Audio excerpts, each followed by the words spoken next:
dia. Bom dia.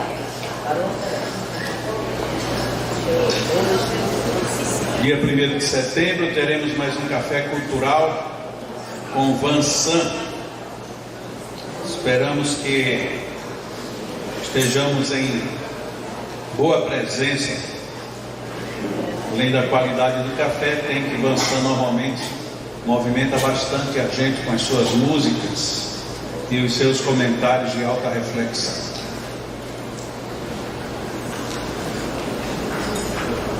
Tem uma notícia em termos de diretoria do Leão, que é uma notícia muito alvissareira. Foi decidido que já começou a se desenvolver um projeto arquitetônico para depois ir para as análises competentes. Aqui por trás deste auditório tem uma área que é bem visível, que é de estacionamento, e logo em seguida será construída uma nova unidade para trazer toda a parte dos idosos que fica lá em cima virar para cá. Então será uma construção moderna, com tudo que não só a legislação, mas sobretudo a qualidade de vida dos idosos pede. Então muito em breve nós teremos esse projeto para ser apresentado de forma pública, oficial. Mas aí para nós que estamos aqui todas as quartas-feiras, é interessante a gente saber, porque muitas pessoas pensam que o Leão é só esse auditório, ou que o Leão é apenas um abrigo, como se fosse quase que um quarto de despejo de idosos. Não, nós no Leão temos o maior zelo e apreço pelos nossos idosos. Tanto é que a discussão em termos de diretoria era: vamos fazer uma reforma ou uma construção nova? E a decisão foi unânime em diretoria: vamos fazer, entre aspas, um novo Leão para os idosos. Então queríamos compartilhar isso com vocês agora, e depois nós iremos ver isso muito adiante.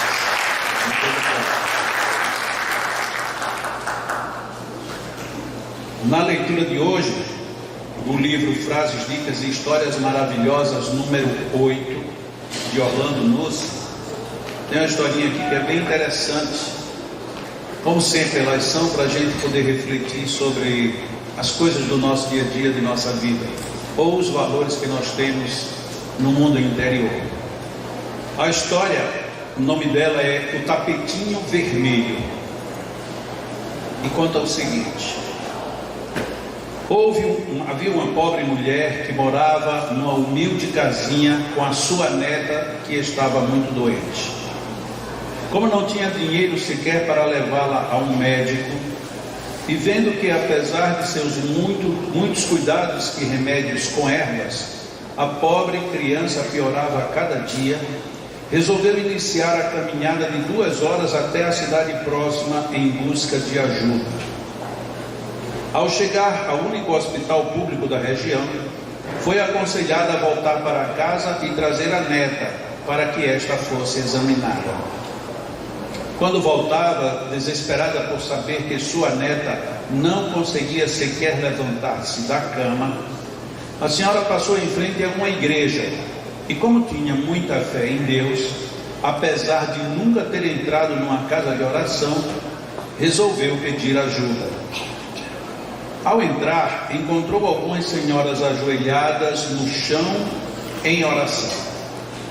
As senhoras receberam a visitante e, após se inteirarem da história, convidaram-na para se ajoelhar e orar pela criança. Após quase 1 hora de fervorosas orações e pedidos de concessão ao pai, as senhoras já se levantavam quando a mulher lhes disse: eu também gostaria de fazer uma oração. Vendo que se tratava de uma mulher de pouca cultura, as senhoras retrucaram: não é necessário. Com as nossas orações, com certeza sua neta já vai melhorar. Ainda assim, a senhora insistiu em orar e começou: Deus, sou eu. Olha, a minha neta está muito doente. Deus, assim eu gostaria que você fosse lá curá-la. Basta que você pegue aí uma caneta e eu vou lhe dizer onde fica. As senhoras estranharam, mas continuaram a ouvir. Já tem a caneta, Deus?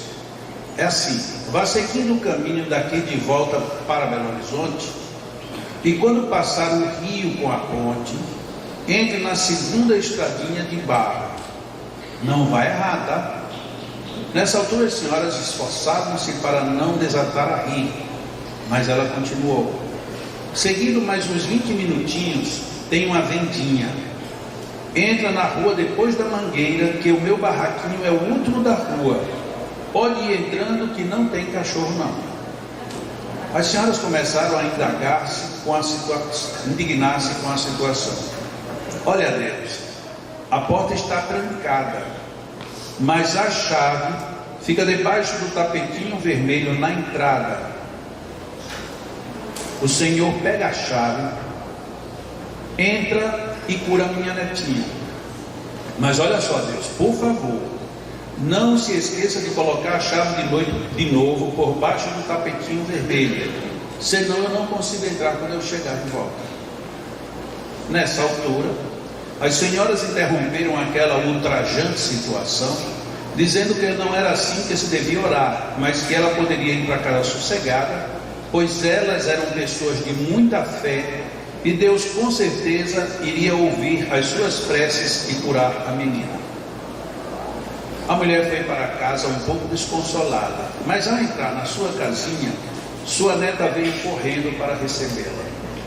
Minha neta, estás de pé, como é possível?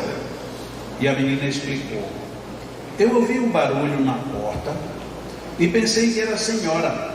No entanto, entrou um homem muito alto, com um vestido branco, e ele entrou no meu quarto e mandou que eu me levantasse. Eu não sei como, eu simplesmente me levantei. E quase em pranto a menina continuou. Depois ele sorriu, beijou minha testa e disse que tinha que ir embora, mas pediu que eu avisasse a senhora que ele ia deixar a chave debaixo do tapetinho vermelho. E vem uma frase aqui de conclusão que é muito interessante. Um pouco de fé leva-nos até Deus. Muita fé traz Deus até nós. Que reflexão interessante. Porque muitas vezes o que falta para a gente é este tipo de fé. É o fé da convicção, o fé da certeza, o fé do alcançar o resultado. Quantas e quantas vezes a gente tem se preocupado com fórmulas. Ah, mas primeiro a gente tem que colocar isso, depois aquilo, e quando terminar aquilo outro. E ficamos presos a fórmulas, a métodos, a memórias, a repetições, e a essência simplesmente se esvai.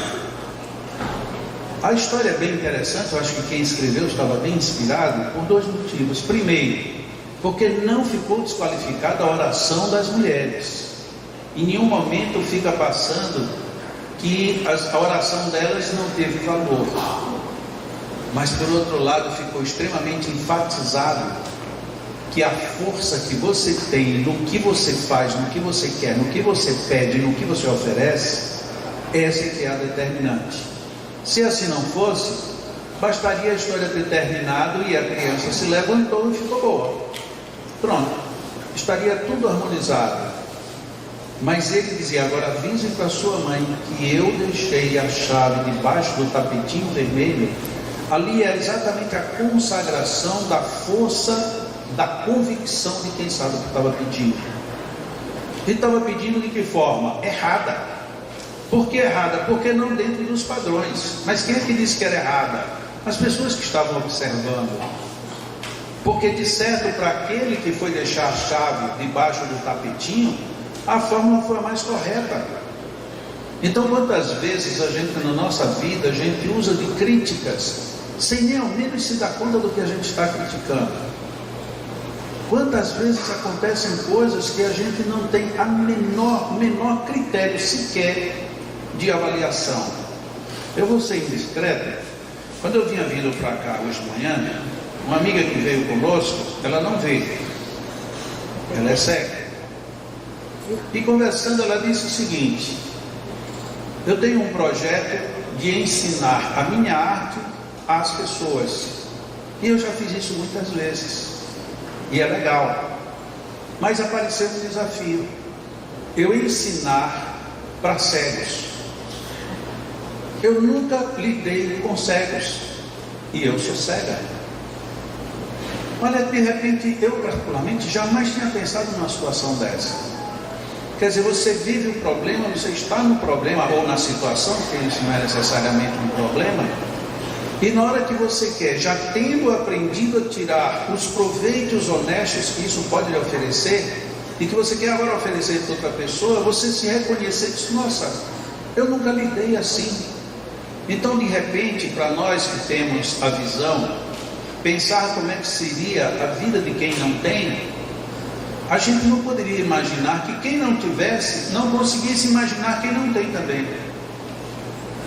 Como é que a gente, de quase nenhuma circunstância de sabedoria própria, a gente se acha no direito de criticar as pessoas que veem e não enxergam? Por isso que Jesus dizia, ter olhos de ver e ouvidos de ouvir. Porque parece que nós caímos exatamente nessa mesma circunstância. Nós não percebemos o que os outros estão necessariamente percebendo, mas queremos que eles percebam a vida e as circunstâncias do jeito que nós percebemos, e aí nós ficamos extremamente comprometidos. Como eu que estava ali em pé até agora e não me dei conta de que isso não está me fazendo bem.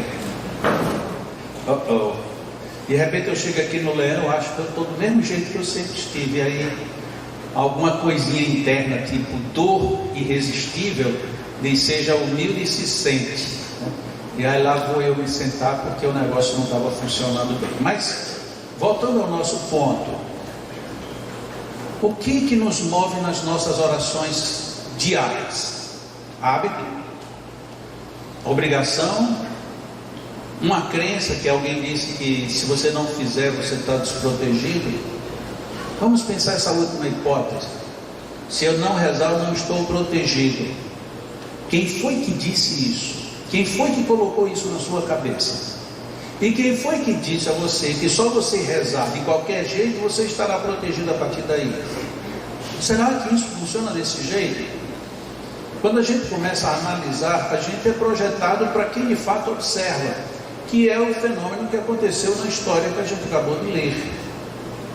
A prece da mulher estava toda errada, ela estava dando recomendações para Deus, sem ter a menor noção do que era Deus. Olha, pegue uma caneta que eu vou lhe dizer como é que você chega lá. Ela estava dizendo isso para quem? Para o Criador, que em tese, até mesmo por definição, ele obrigatoriamente já teria que saber.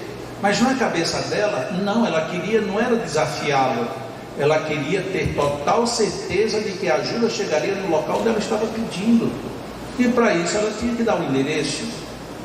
Será que a gente tem essa convicção? Tem uma outra história que quem contava era Nasruddin, o professor chamou vários alunos para fazer uma oração em cima de uma montanha, para pedir chuva, porque já estava a seca muito grande, já não tinha mais água para sustento da cidade, então a miséria estava total, e era preciso que chovesse, e como não tinha mais nenhum outro método para fazer chover, só sobrava rezar. A coisa já começa a se complicar a partir daí. Você só vai rezar agora porque já não tem mais jeito, porque se tivesse, você ainda vai deixar um pouquinho mais para frente. Então, mas como não tinha mais jeito, então vamos agora. E vamos levar as crianças. Por que as crianças? Porque a oração das crianças é mais pura do que a dos adultos, segundo problema. E por que será que a oração das crianças é mais pura do que a nossa? Porque a nossa está contaminada pelo comodismo ou pelo interesse desvirtuado. E a da criança não, ela faz de coração aberto. Ela faz conversando com Deus como a gente conversa com as pessoas que a gente quer bem. Então, o apelo de uma oração infantil costuma ser muitas vezes mais forte do que de alguns adultos que não estão bem acostumados a isso.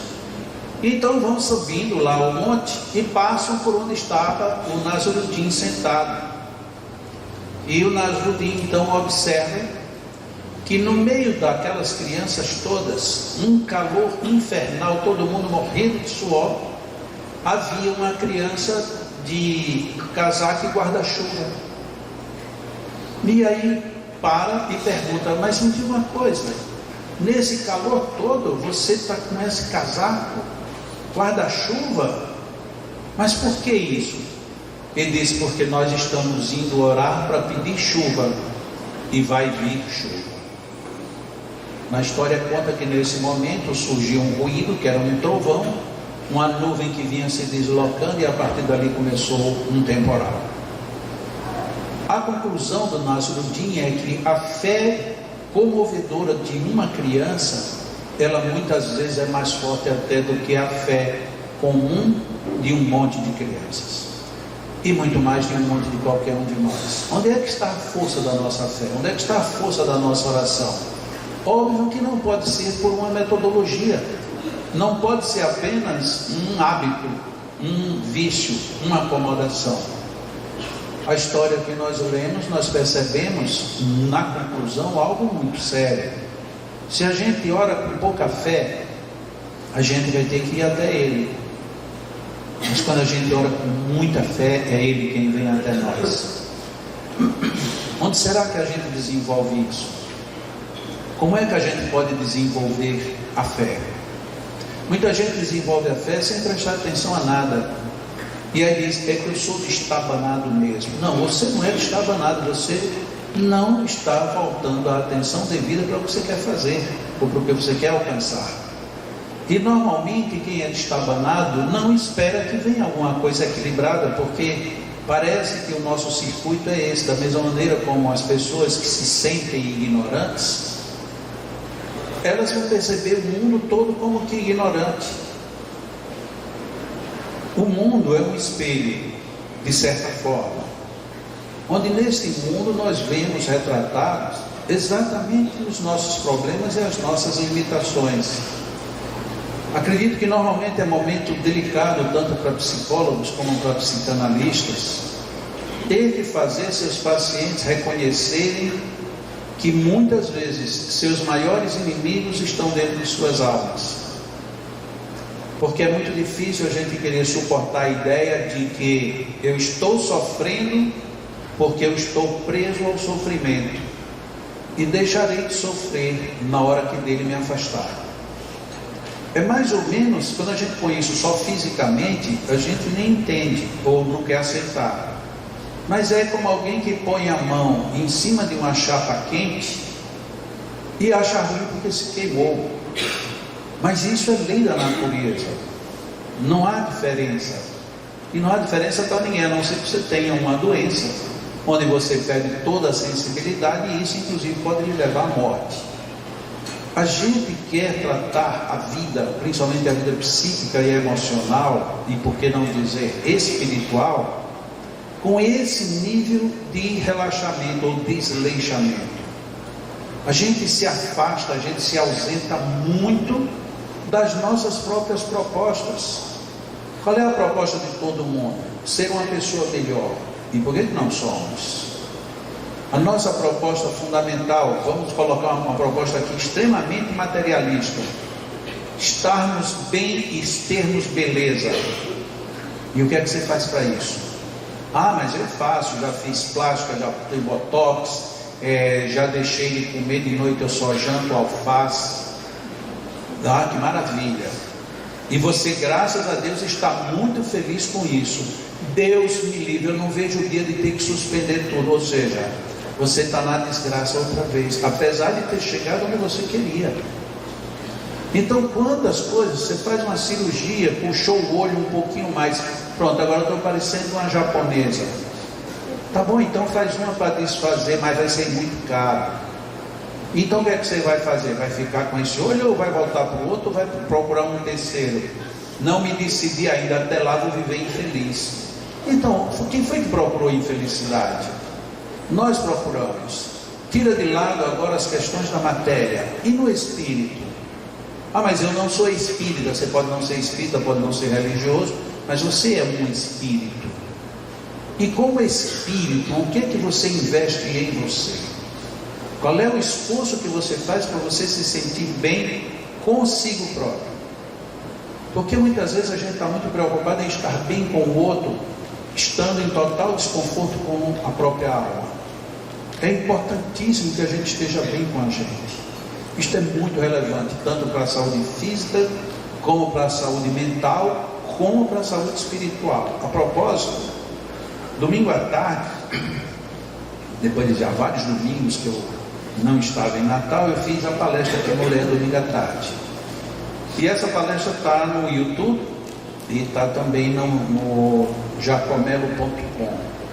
Eu sugeria que alguns dessem uma olhada, porque está um caminho bem interessante de como a gente usar a gratidão para a gente viver melhor.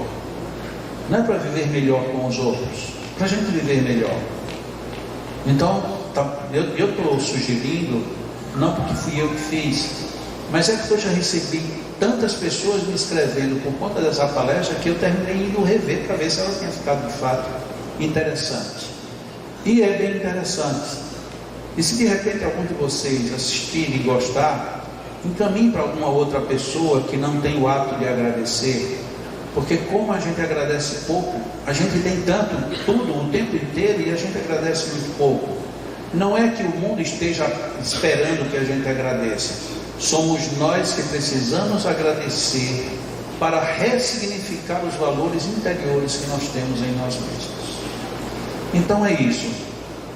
Quando a gente rezar para Deus, não tem problema que a gente reze dentro de padrões, um Pai Nosso, uma Ave Maria, qualquer outra oração.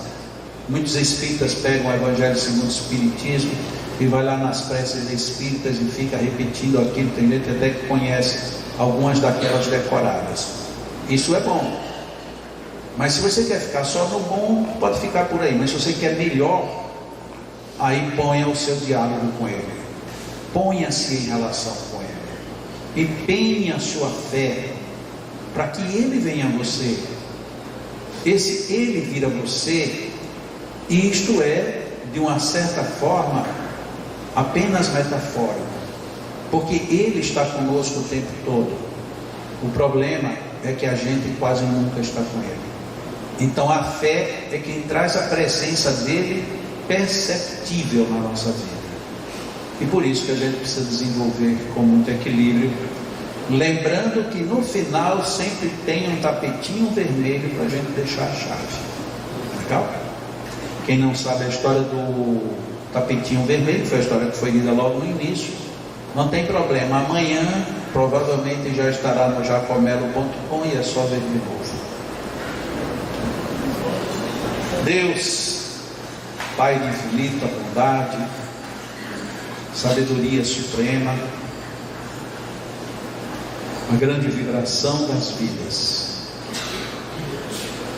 Deus, é em Ti e contigo que oferimos as melhores vibrações de harmonia, equilíbrio e serenidade para o nosso próprio caminhar. Jesus, Senhor e Mestre, mas muito mais do que isso, irmão de nós mesmos. Senhor, seja o Teu toque, seja a Tua imposição, sejam as Tuas ações no bem refletidas sobre nós, de maneira que nos tornemos exemplos reais, vivos, de tudo isso de bom que nos alcança a alma. Anjos guardiões, amigos espirituais, paciência incorporada que nos acompanham sempre. Que tenhamos pelo menos olhos de ver e ouvidos de ouvir, pele para sentir suas presenças. Não necessariamente na estrutura física, mas na estrutura mais profunda da alma, a fim de que captemos as boas sugestões e nos glorifiquemos nas grandes realizações do bem. Nosso ambiente fluídico envolvido como uma névoa de luzes, a brilhar, a piscar, a refletir sobre cada um de nós. São evidências muito fortes das grandes possibilidades que cada um temos aqui neste momento e neste ambiente, de nos sentirmos melhores. Sejam as bênçãos, os fluidos, as energias aqui neste momento, muito bem capturadas por nossas almas. Peçamos com fé, conversemos com Deus, solicitemos a Jesus as bênçãos que precisamos. Nossos amigos magnetizadores encarnados, unindo os seus esforços com os esforços da espiritualidade presente, doam seus fluidos, ampliando ainda mais as possibilidades de nossas vitórias íntimas, de nossas superações, de tudo de bom que precisamos. Inspiremos profundamente. Guardemos em nós este clima de harmonia e de saúde. E expiremos, expressando a nossa gratidão ao Divino. Ao inspirarmos novamente, nos lembremos de pessoas que já nos pediram orações, nos lembremos daquelas outras que esperam o nosso perdão, nos lembremos daqueles anônimos pelos quais quase ninguém pede ajuda, e inspiremos um bom jato de fluidos, direcionando emocionalmente, mentalmente para eles a paz que sentimos aqui neste momento.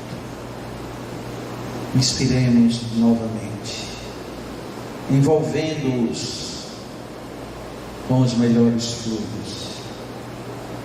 Deixemos abertos os nossos corações para não apenas recebermos as vibrações deles, mas para agasalharmos as suas dores, transubstanciando-as em saúde, em melhoria, em superação. Se nós sabemos absorver as ondas e os fluidos do bem, saibamos igualmente absorver e transformar as ondas de desarmonia que pedem a nossa colaboração e ajuste. O mundo é bom, a vida é boa, nós somos bons, mas algumas vezes, alguns estamos desajustados, e o que queremos não é nem julgar nem condenar, mas emitir as ondas de paz, de saúde e de refazimento que aqui agora aproveitamos. Inspiremos, retenhamos um pouco o ar e liberemos com gratidão. Agradeçamos a Deus pelas bênçãos desta manhã. Agradeçamos por podermos aqui estar orando em benefício dessas pessoas que necessitam, mas que não podem vir. Agradeçamos a Deus pela oportunidade de nos ajudarmos ajudando, nos curarmos curando, nos levantarmos erguendo os caminhos. Inspiremos e expiremos dizendo: Senhor, muito obrigado. Nossa eterna gratidão pela vida. Que tuas bênçãos se manifestem plenamente na minha gratidão. Nossos magnetizadores vão magnetizar nossas áreas. E como sempre recomendamos, permaneçamos sentados em oração, quietinhos, aproveitando mais ainda, porque tem muitas e boas energias à disposição de cada um.